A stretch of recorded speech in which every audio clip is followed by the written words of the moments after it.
अभी गुजरात के काकरा power nuclear plant complex में एक नया न्यूक्लियर एटॉमिक रिएक्टर शुरू किया गया है, जो भारत में स्वदेशी रूप से निर्मित सबसे बड़ा क्षमता वाला न्यूक्लियर पावर प्लांट होगा, जिसकी शक्ति 700 मेगावाट की होगी। और ये तस्वीर में आप देख रहे हैं, ये काकरा पारा न्यूक्लियर पावर प्लांट दिखाई दे रहा होगा। और अभी जो न्यूक्लियर पावर प्लांट है, दो कारणों से चर्चा में आ गए हैं। पहला कारण तो भारत में अभी सबसे बड़ा स्वदेशी रूप से निर्मित न्यूक्लियर पावर प्लांट है। दूसरी बात, जापान फुकुशिमा न्यूक्लियर डिजास्टर 2011 में जो पानी वेस्ट वाटर था, हजारों टैंक ऐसे बने हुए हैं जापान में अभी भी, जो रेडियो एक्टिव मिनरल से लदे हुए वाटर हैं, और उस वाटर को अब समुद्र में छोड़ रहा है जापान। उसको संयुक्त राष्ट्र अनुमति मिल गई है। अब उस पानी को छोड़ने में 30 साल लगेंगे। तो जो न्यूक्लियर पावर प्लांट है वो एनर्जी का एक अल्टरनेटिव क्लीन सोर्स है, क्योंकि अभी जो थर्मल पावर प्लांट है वो ग्रीन हाउस गैस का एमिशन करते हैं, जिससे क्लाइमेट चेंज हो रही है। तो उसको मिटिगेट करने के लिए बहुत अच्छा ऑप्शन क्या है, न्यूक्लियर पावर प्लांट। लेकिन न्यूक्लियर पावर प्लांट में जो सबसे बड़ी समस्या है वो है डिस्पोजल ऑफ न्यूक्लियर वेस्ट। जो परमाणविक अपशिष्ट है उनका जो निपटान है वो बड़ी समस्या है। जापान में 2011 में तीन खतरे एक साथ आए।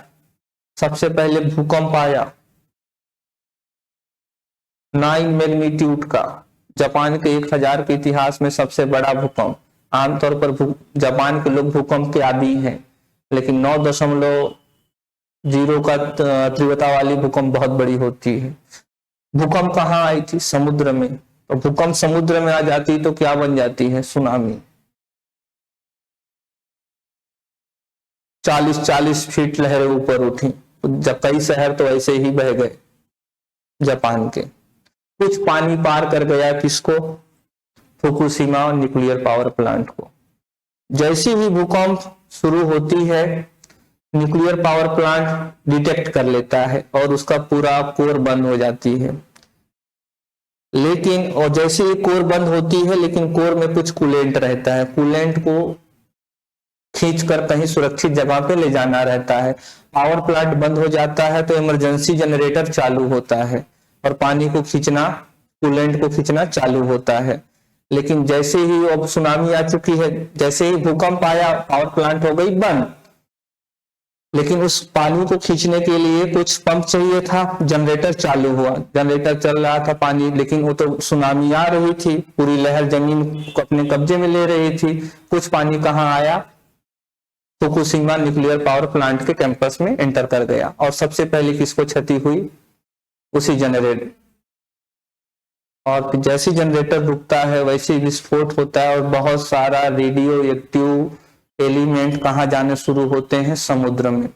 समुद्र में जाना शुरू होते हैं। कुछ देर बाद स्थिति सामान्य होती है तो जापान सरकार वापस से उस पानी को पंप करता है और वो पानी 1000 के टैंक में रखी हुई है अभी तक। आज 12 साल हो गए। अब उस पानी को ट्रीट किया है पहले जापान, अब धीरे धीरे उसको छोड़ेकर 30 साल लगेंगे। तो फुकुशिमा 2011 1760 बार प्रश्न पूछा जाता है, और चेरनोबिल 1986।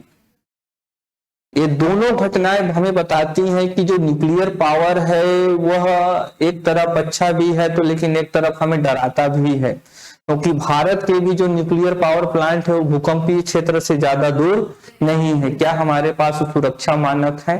और हमारे ज्यादातर तो इनलैंड वाले पार्ट में है। हालांकि कुछ प्रोटेक्शन मेजर लिए गए हैं और फुकुशिमा से कुछ सीखा गया है और कुछ यहाँ पर ऐसे इक्विपमेंट लगाए गए हैं जो क्षति को कम कर सकते हैं, लेकिन फिर भी परमाणु ऊर्जा पर फुकुशिमा और चेरनोबिल जैसी घटना हमें सोचने पर मजबूर कर देती है। तो दो वजह से ये न्यूक्लियर पावर प्लांट अभी चर्चा में है, तो उसी संदर्भ में हम लोग इसको अध्ययन करते हैं। ठीक, तो ये देखिए मोदी जी ने ट्वीट किया, अब ट्वीट तो बोलना सही नहीं है क्योंकि अब वो एक्स हो गया है। तो India achieves another milestone, the first largest indigenous 700 megawatt electricity Kakrapar nuclear power plant unit 3 in Gujarat starts operation at full capacity. Congratulations to our scientists and engineers. ठीक, तो आइए थोड़ा देख लेते हैं हम लोग किसको। तो ठीक, तो काकरा पारा, ठीक, power, Kakrapar atomic power plant 3, in short इसको हम लोग क्या लिख सकते हैं, KAPP 3।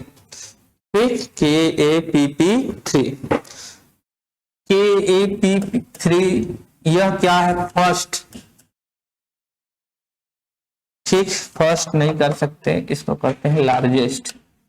लार्जेस्ट इंडिजीनियस का मतलब स्वदेशी, जो भारत में ही बनी हो। इंडिजीनियस, लार्जेस्ट इंडिजीनियस, PHWR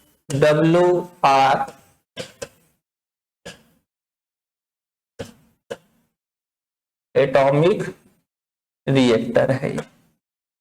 ठीक, कितनी कैपेसिटी है, तो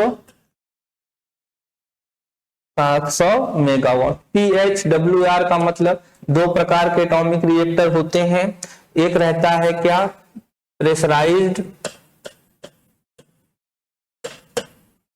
हैवी, H फॉर क्या है हैवी, W फॉर क्या है वाटर, और R फॉर क्या है रिएक्टर। ठीक, तो प्रेशराइज्ड हैवी वाटर रिएक्टर पहला ऐसा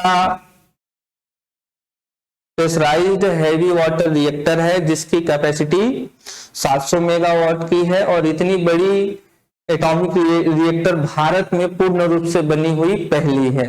और कहां पर इसको डिप्लॉय किया गया है, तो Kakrapar atomic power plant unit 3। समझ गए इतनी बात को।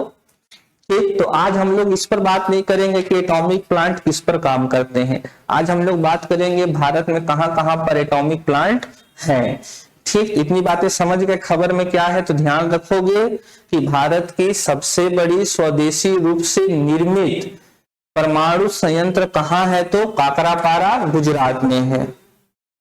ठीक, अब ध्यान रखेंगे स्वदेशी कह रहे हैं, भारत का सबसे बड़ा परमाणु रिएक्टर तो कुडुमकुलम में है जो रशिया के सहयोग से, लेकिन वो स्वदेशी, इसीलिए बार बार किसको पॉइंट करना पड़ेगा, स्वदेशी को। ठीक, सबसे बड़ा तो 1000 मेगावाट का कुडुमकुलम में लगा हुआ है, तो ये स्वदेशी रूप से निर्मित है। और स्वदेशी रूप में निर्मित करना, क्योंकि ये जो एटॉमिक पावर प्लांट है हर देश की बस की बात नहीं है, ये उच्च तकनीक और उच्च इंजीनियरिंग लेवल की बात करता है, मांग करता है, यह समझ रहे हैं। तो सबसे पहला हेडिंग देंगे ऑपरेशनल न्यूक्लियर पावर प्लांट अभी इंडिया में, ऑपरेशनल जो चल रहे हैं, कौन से, तो ऑपरेशनल। तो देखिए सबसे पहला तो क्या हो गया बच्चों, नहीं बोलते हो, हाँ कहा, तो गुजरात में। इसमें बहुत सारे यूनिट होंगे, उसको हम लोग ध्यान नहीं देंगे। ठीक, हमारा यहाँ से प्रश्न हल हो जाएगा, बोल बच्चन ज्यादा करने से मतलब नहीं है अभी यहाँ पर। ठीक, तो काकरापारा कहाँ पर है, गुजरात में। ठीक, और काकरापारा के अलावा कोटा, रावा भाटा, कोटा राजस्थान में। ठीक, संयोग से दोनों स्थान रायपुर में भी हैं। ठीक, रावा भाटा भी है, कोटा भी है। आगे तारापुर,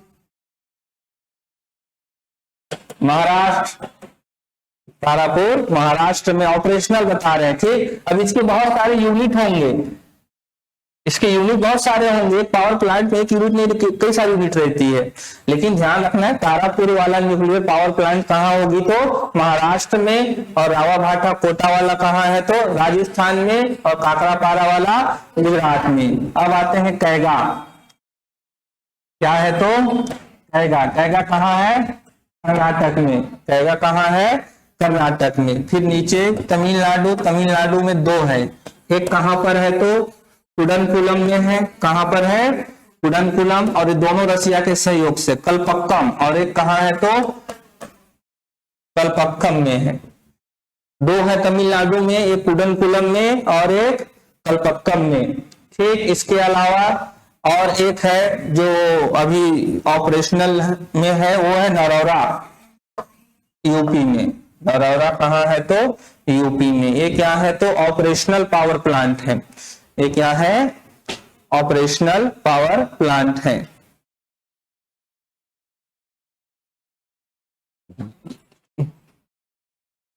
तो भाई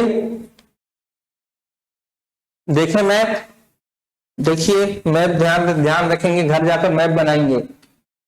ठीक, तो ये क्या है, कहां दिख रहा है, यूपी में। ठीक, ये क्या है, राजस्थान वाला कोटा रावा भाटा वाला। ये क्या है, काकरापारा। ये क्या है, तारापुर। लोकेशन ध्यान से देखे रहना, दिमाग में लोकेशन ही आएंगे। कैगा कर्नाटक, गोवा और कर्नाटक की सीमा पर। और ये क्या है, ये कुडनकुलम है, तो ये क्या हो जाएगा, कलपक्कम। दोनों के बीच में दूरी है, ध्यान से देखे रहो। कलपक्कम किसके करीब है, चेन्नई के करीब है, और कुडनकुलम मदुरै कन्याकुमारी के करीब है। समझ रहे हैं, तो इसीलिए कह रहा हूं मैप बनाना है। ठीक, ये सारे क्या हो गए, ये ऑपरेशनल है। ये क्या है, ऑपरेशनल। लेकिन अभी दो प्रकार से हमको और जानना है न्यूक्लियर पावर प्लांट को। ऑपरेशनल वाला तो आता ही है, एक तो अंडर कंस्ट्रक्शन, एक क्या है तो अंडर कंस्ट्रक्शन है, और एक अप्रूवल लेवल पर है। तो कहां कहां के लिए अप्रूवल हो गई है, और कौन कौन सा अंडर कंस्ट्रक्शन है, तो उसको देखते हैं। तो ये सबसे पहले क्या है, अंडर कंस्ट्रक्शन है। ठीक, इसको जाकर कॉपी में नोट करना है आप लोगों को घर में जाकर। तो अंडर कंस्ट्रक्शन कहां कहां पर है, तो देखोगे इसमें सिर्फ एक ही याद करना पड़ेगा, हरियाणा। तो गोरखपुर में लिख लीजिए अंडर कंस्ट्रक्शन, बाकी तो आप लोगों को मालूम ही होगा, वही जगह है। देख लीजिए, कलपक्कम, कुडनकुलम, रावत भाटा और काकरापारा। तो अंडर कंस्ट्रक्शन में गोरखपुर, क्योंकि गोरखपुर को लोग क्या याद करते हैं, गोरखपुर मतलब यूपी, जो पूर्वी यूपी है, जहां से योगी आदित्यनाथ जी सांसद हैं, समझ रहे हैं। तो लेकिन गोरखपुर वाला कहाँ है, हरियाणा में। तो इसीलिए यहाँ पर हमारे साथ खेल हो सकता है, तो ध्यान रखेंगे। ठीक, तो इसमें ज्यादा लिखने की जरूरत नहीं। अंडर कंस्ट्रक्शन में यहाँ जाकर लिस्ट बनाइएगा, ये क्या है, एडमिनिस्ट्रेटिव एंड फाइनेंशियल अप्रूवल जिनको मिल चुका हुआ है। तो यहाँ से प्रश्न आएंगे, तो देखिए ये तो हो ही गया। ठीक, आगे क्या है, माही बंसवाड़ा। माही नदी और बंसवाड़ा नदी कहाँ है, राजस्थान। ठीक, आगे क्या है, कैगा। कैगा में भी एक अलग यूनिट लग रही है। अब सोच रहे होगे बार बार क्यों आ रहा है, वही कह रहा हूं कि पांचवा और छठवीं यूनिट लग रही है, समझ रहे हैं। आगे क्या है तो चुटका, कहाँ, मध्य प्रदेश में। सब प्रश्न बनेंगे बच्चों प्रीलिम से। ठीक, क्या हो गया, चुटका, चुटकी।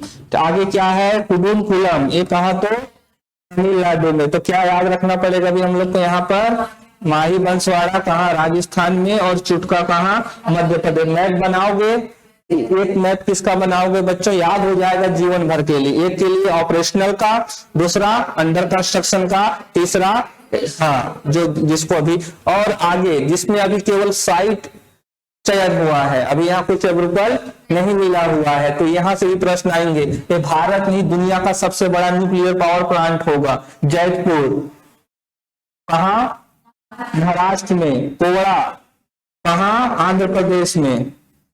छाया मीठी वर्दी गुजरात में, कहाँ, छाया मीठी वर्दी गुजरात में। नाम से ही समझ में आ रहा है कितनी मीठी जगह होगी ये। ठीक, यहां पर है तो जगह देख देख के देखो अभी क्या होगा मैप बनाने से। अभी मैप नहीं बनाओगे, सिंपल लिख लोगे मीठी वर्दी, बात खत्म हो जाएगी।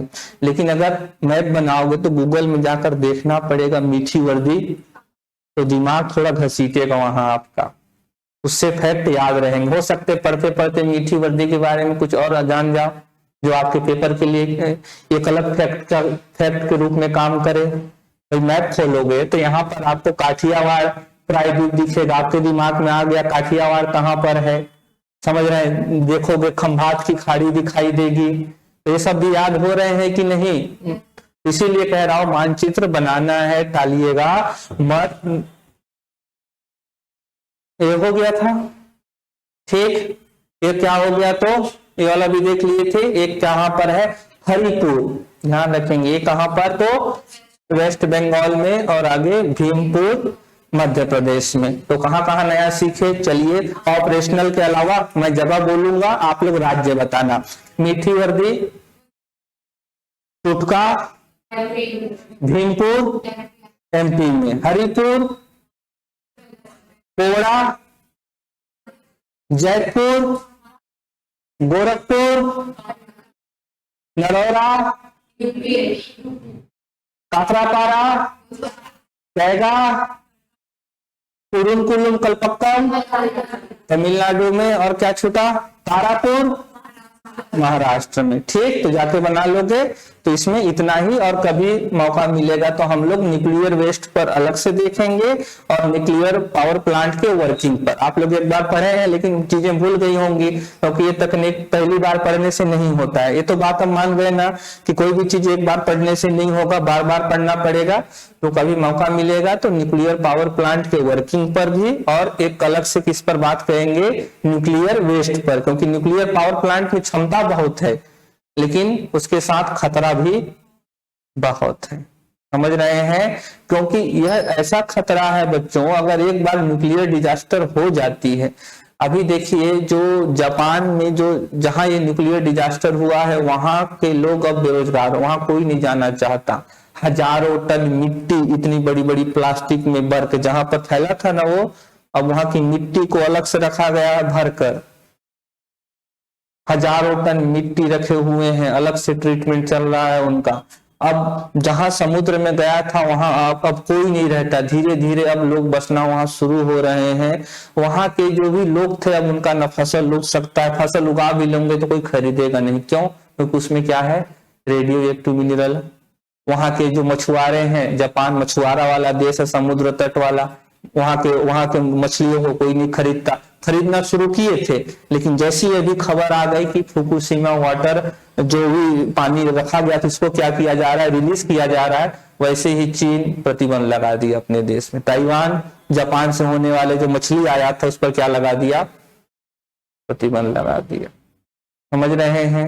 तब वहां के किसान क्या करेंगे, मछुआरे क्या करेंगे। तो संभावनाएं भी बहुत है लेकिन उतना ही ज्यादा रिस्की भी है। तो कुछ तकनीक के बारे में बात करेंगे हम लोग, कुछ आधुनिक तकनीक कुछ देशों ने शुरू किया, उसमें फिनलैंड है। इसमें तो एक तरीका ये है, धीरे धीरे चीजें हो पाती हैं। तो जैसे न्यूक्लियर वेस्ट को जमीन के नीचे दफना दें, तो बहुत सारी तकनीक है, कौन उपयोगी हो सकता है, क्या तरीका है, भारत के पास क्या विकल्प है। क्योंकि 2070 तक हमारा नेट जीरो का लक्ष्य है।